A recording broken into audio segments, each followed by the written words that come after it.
ఇప్పుడు మనం వేదాంత డీడమంలో 52వ శ్లోకం దీన్ని చూద్దాం. ఇందులో దేహాది పంచకోశస్థ యా ప్రీతిర్ అనుభూయతే సా ప్రీతిర్ ఆత్మా కూటస్థ ఇది వేదాంత డిండిమః. ఇది ఆయన చెప్తూ ఉన్నటువంటి విషయం. ఏమంటారు ఒక్కసారి చూడండి. పంచకోశాల్లో అనుభవించేటువంటి ప్రీతి అంతా కూడా నిజంగా చెప్పాలి అంటే అది ఆత్మపరమే అవుతుంది. అన్నమయ మొదలైనటువంటి కోశాలు ఉన్నాయి చూడండి. పంచకోశములు అని చెప్పుకున్నాం గతంలో. అన్నమయ, ప్రాణమయ, మనోమయ, విజ్ఞానమయ, ఆనందమయ కోశాలు. ఈ కోశాలన్నీ కూడా ఇవి అనిత్యములు. ఇవేవి కూడా శాశ్వతమైనటువంటివి కాదు. ఎందుకని అంటే ఈ దేహం శాశ్వతం కాదు కదా. దేహం అనేది పాంచభౌతికమైనటువంటిది. గతంలో చెప్పుకున్నాం మనం. పంచభూతముల చేత ఈ దేహం అనేది ఆవిర్భవించింది. ఇందులో అన్ని పంచభూతాలే, అంత తప్పించి ఇంకేం లేవు. కాబట్టి ఈ దేహం శాశ్వతం కాదు. పంచభూతాలన్నీ కూడా నశించిపోయేవే. మనకి ఈశావాస్యోపనిషత్తులో ఒక మాట చెప్పాడు చూడండి. వాయురన్ల మతేదం భస్మాంతం శరీరం. మానవుడు మరణించిన తర్వాత అతనిలో ఉన్నటువంటి పంచభూతాలన్నీ కూడా ఆ పంచభూతాల్లో కలిసిపోతాయి. వాయువులో కలిసిపోతుంది, జలంలో, అగ్నిలో, ఇలా అన్నీ కలిసిపోగా చివరికి మిగిలేది అదంతా కూడా భూమిలో కలిసిపోతుంది. చివరికి ఏమైనా మిగిలితే అది కాస్త భూమిలో కలిసిపోతుంది, ఇంకా ఏమీ మిగలదు.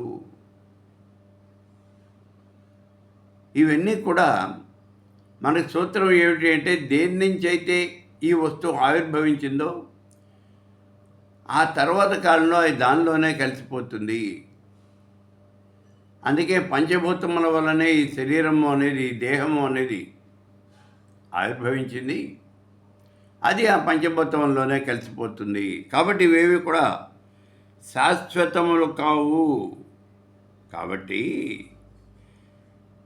ఇవేవి కూడా ఈ అన్నమయాది కోశాలు ఇవి ఏవి కూడా ప్రీతియోగ్యములు కావు అని చెబుతూ ఉన్నది ఇక్కడ ఈ వేదాంత పంచదశి. ఇక్కడ ఒక్కసారి చూడండి. పంచకోశములు అని అంటూ ఉన్నాం. వీటి గురించి గతంలో చెప్పుకున్నాం.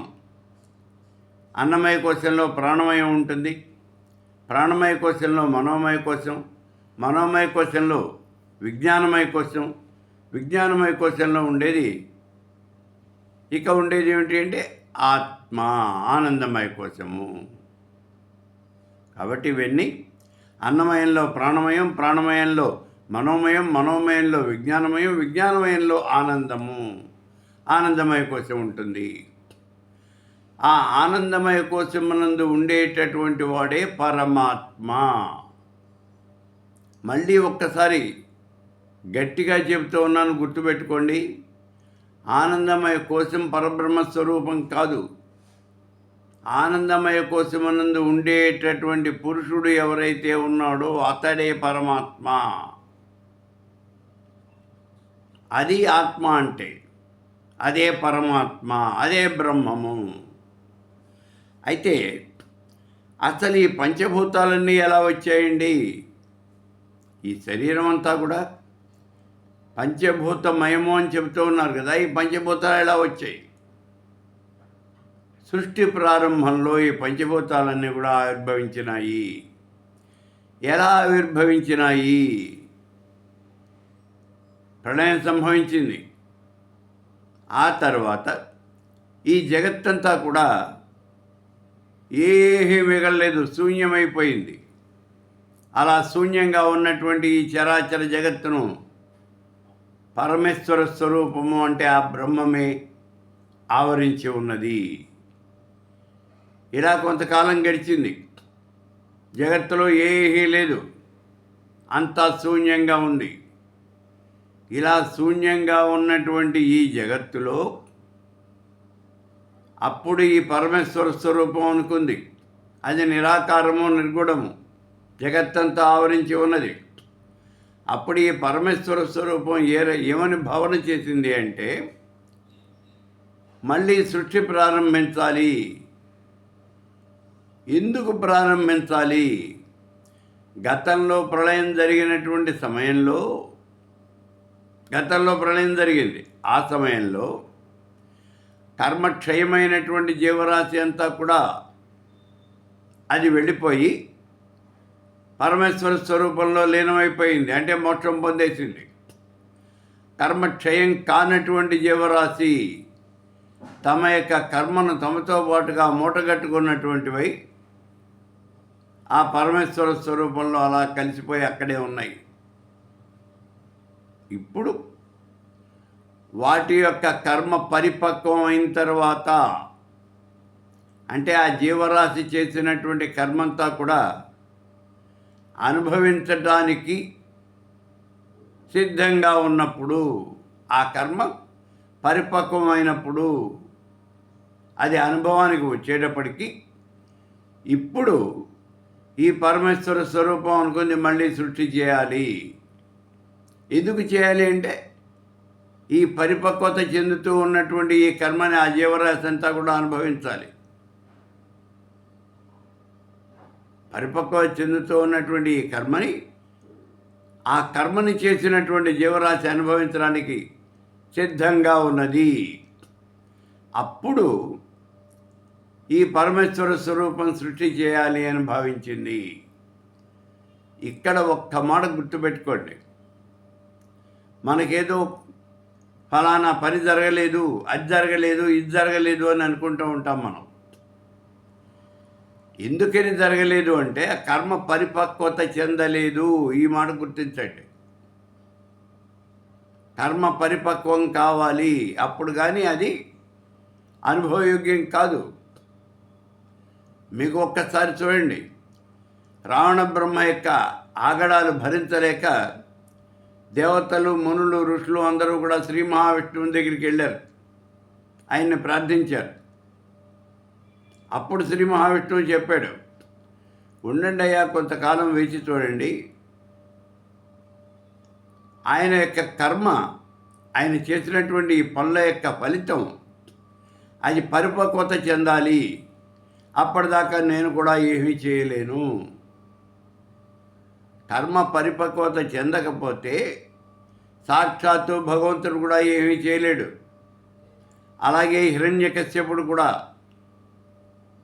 ఆయన యొక్క బాధలు భరించలేక దేవతలంతా శ్రీ మహావిష్ణువుకు మొరబెట్టుకున్నారు. అప్పుడు శ్రీ మహావిష్ణువు అంటాడు, వస్తుందయ్యా, ఆయన కర్మ పరిపక్వం అవుతోంది. ఆయన గర్భానే కుమారుడుగా జన్మిస్తూ ఉన్నాడు. ఎవరు? ప్రహ్లాదుడు. ప్రహ్లాదుడు అనేవాడు ఆయన కొడుకుగా జన్మిస్తూ ఉన్నాడయ్యా. వాడే ఆయన యొక్క పతనానికి కారణమవుతాడు. అలా జన్మించినటువంటి ఆ పిల్లవాడే పతనానికి కారణమవుతాడు అని చెప్పి శ్రీ మహావిష్ణువు చెప్తాడు.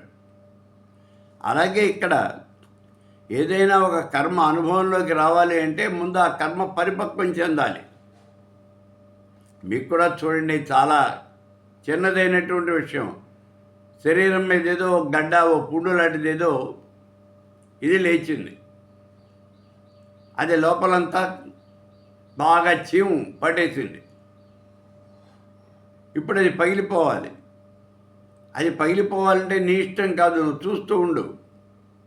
అది బాగా పెద్దదవ్వాలి, పరిపక్వ చెందాలి. చెందితే అదే పగిలిపోతుంది. ఎవరు పగలగొట్టక్కర్లేదు దాన్ని. ఒకవేళ ముందు కనుక నువ్వు పొరపాటున దాన్ని పగలగొడితే అది కాస్త సెప్టిక్ అవుతుంది. అందుకని పరిపక్వ చెందితే కానీ అది అనుభవానికి రాదు. ఇలా పరిపక్వ చెందేదాకా పరమేశ్వర స్వరూపం వేచి చూసింది. ఇప్పుడు కర్మ పరిపక్వ చెందుతోంది. ఇప్పుడు అనుకుంది పరమేశ్వర స్వరూపం, నేను సృష్టి చేయాలి. ఎందుకు చేయాలి సృష్టి? ఈ జీవులన్నీ తాము చేసినటువంటి కర్మను తాము అనుభవించేసి ఆ కర్మను నిశ్శేషంగా చేసుకుంటే అవి కూడా మోక్షం పొందుతాయి. అంటే ఆ కర్మ ఏమీ మిగలకుండా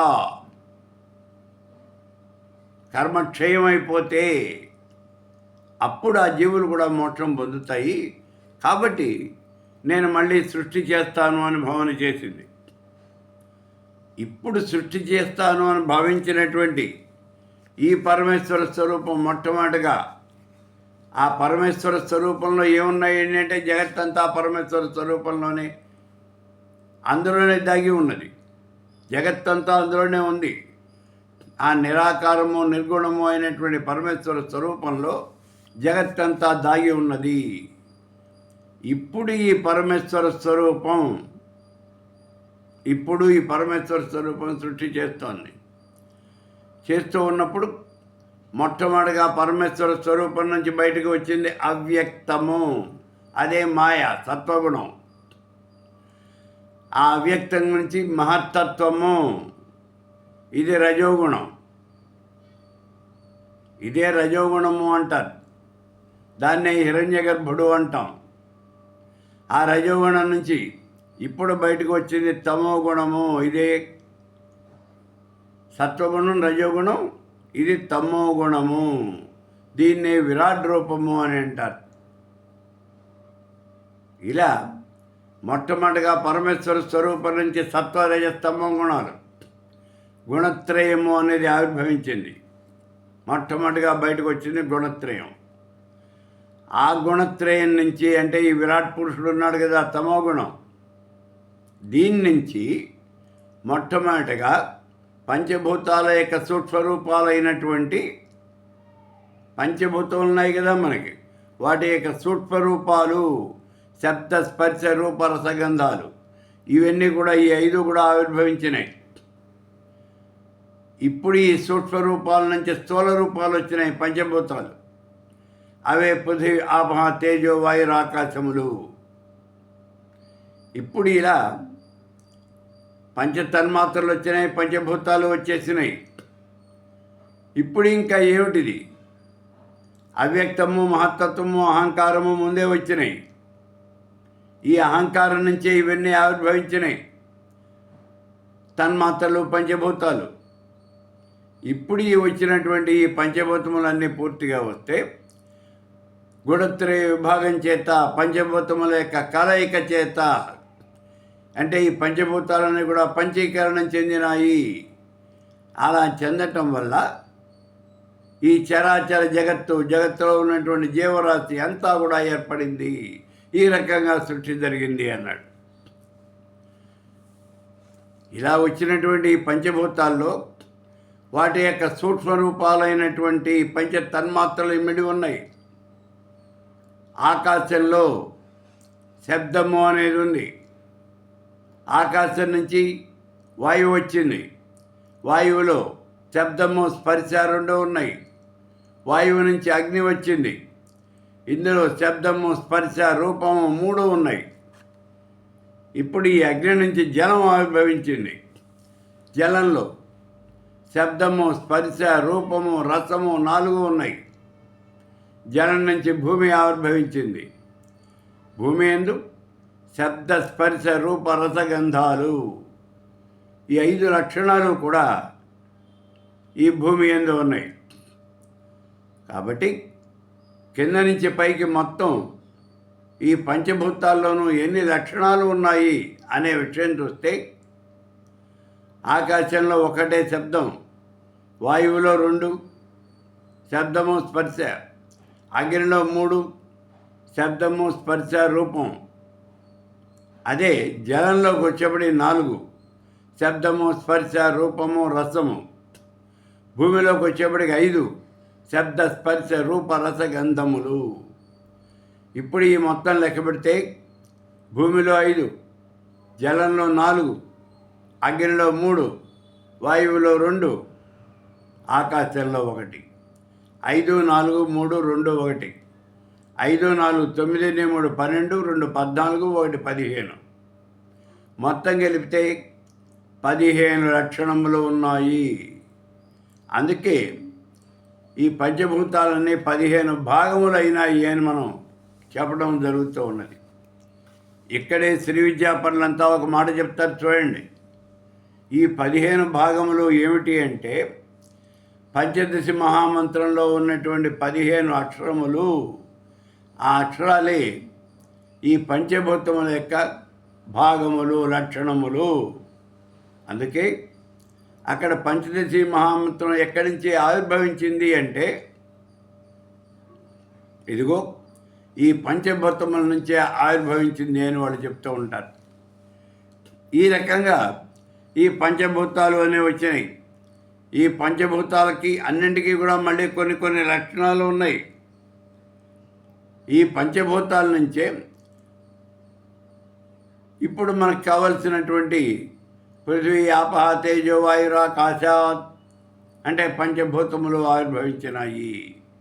ఇలా వచ్చినటువంటి ఈ పంచభూతాలు, పంచతన్మాత్రలు ఇవన్నీ కూడా పంచీకరణం చెందేటప్పటికీ కొత్త రకాలైనటువంటి వస్తువులు, జీవులు ఇవన్నీ కూడా ఆవిర్భవించడం జరిగింది. ఇలా ఇవన్నీ కూడా ఆవిర్భవించాయి. ఇప్పుడు మానవుడికి 11 రకాల ఇంద్రియాలు ఉన్నాయి. జ్ఞానేంద్రియాలు, కర్మేంద్రియాలు,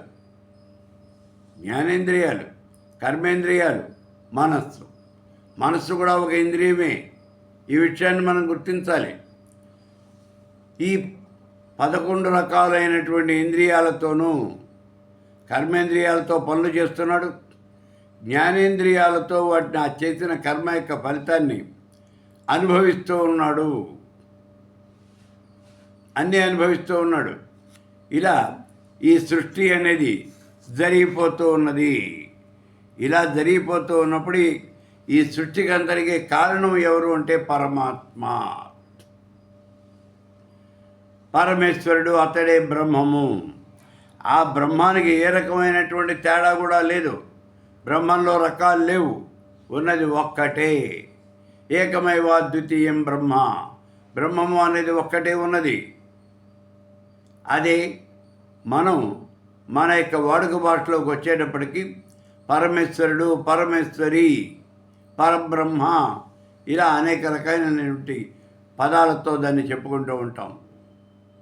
అసలు దాని పేరు ఏమిటి అంటే బ్రహ్మము. అంతే, దాన్ని బ్రహ్మము అని అంటారు. మనం అనేక రకాలుగా దాన్ని పిలుస్తూ ఉంటాం. ఇప్పుడు ఈ బ్రహ్మానికి ఏ రకమైనటువంటి భేదాలు కూడా లేవు. భేదములు అంటే ఎలా ఉంటాయి? స్వగత భేదం,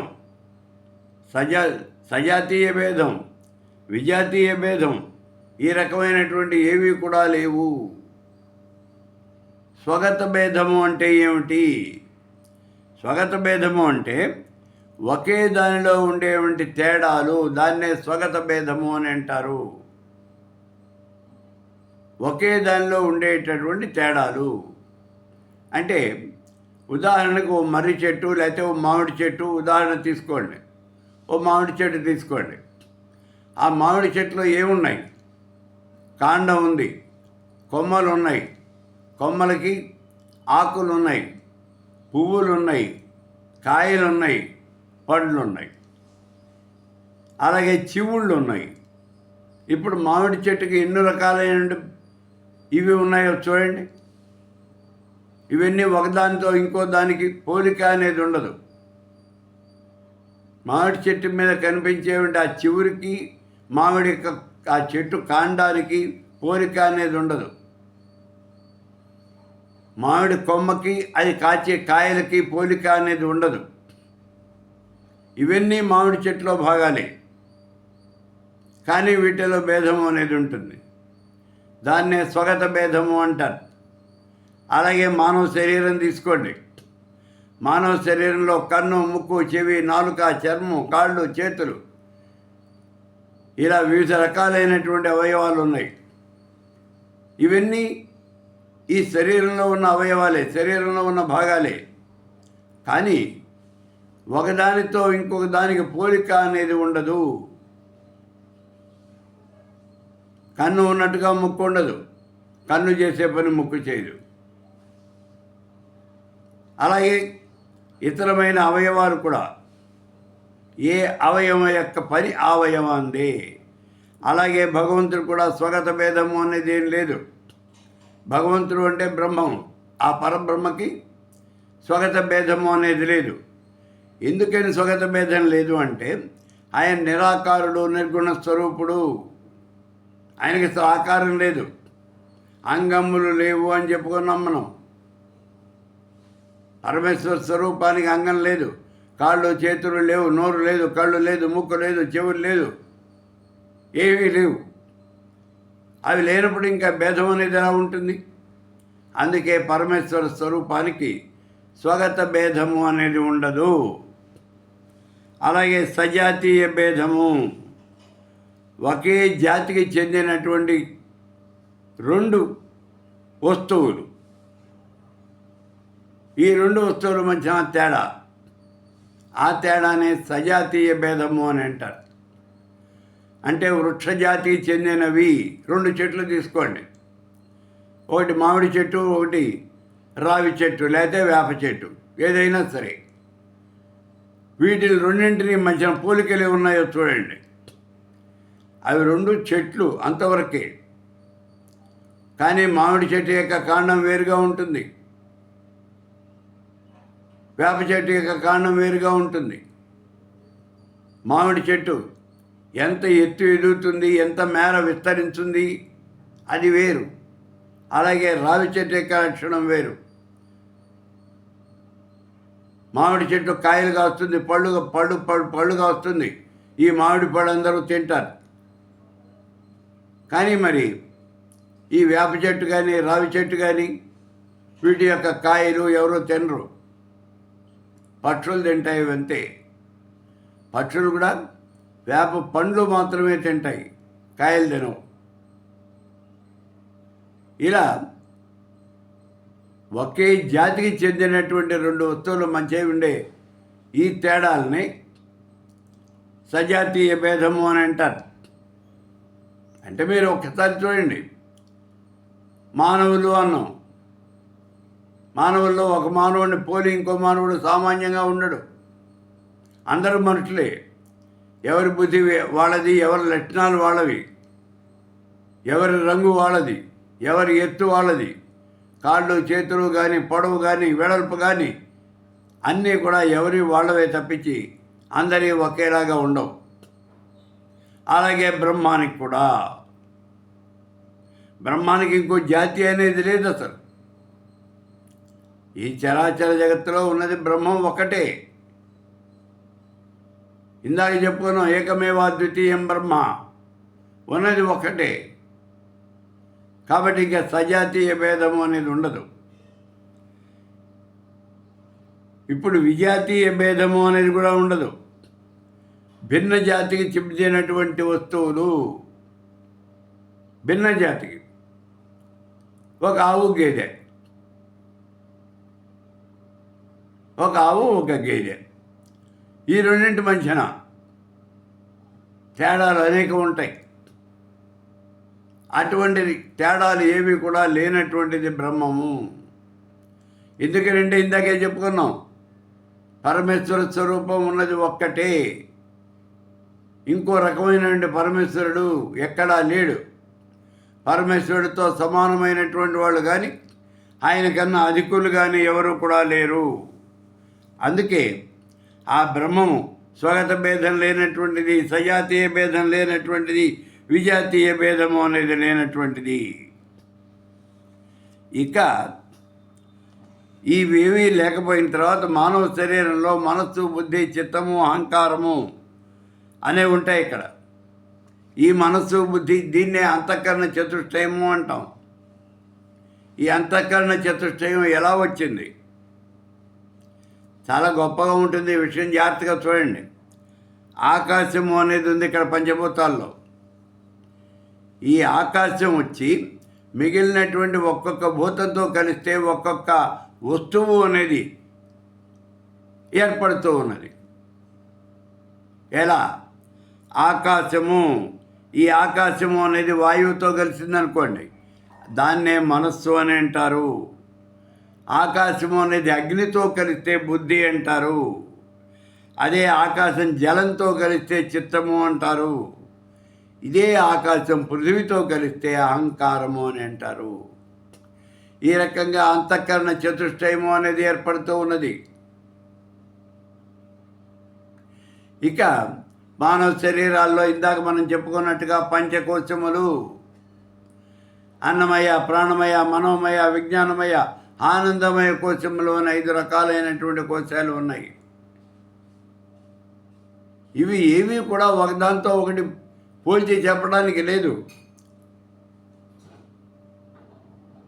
దేని ఆకారం దాందే, దేని పని దాందే, అవి అలాగే ఉంటాయి.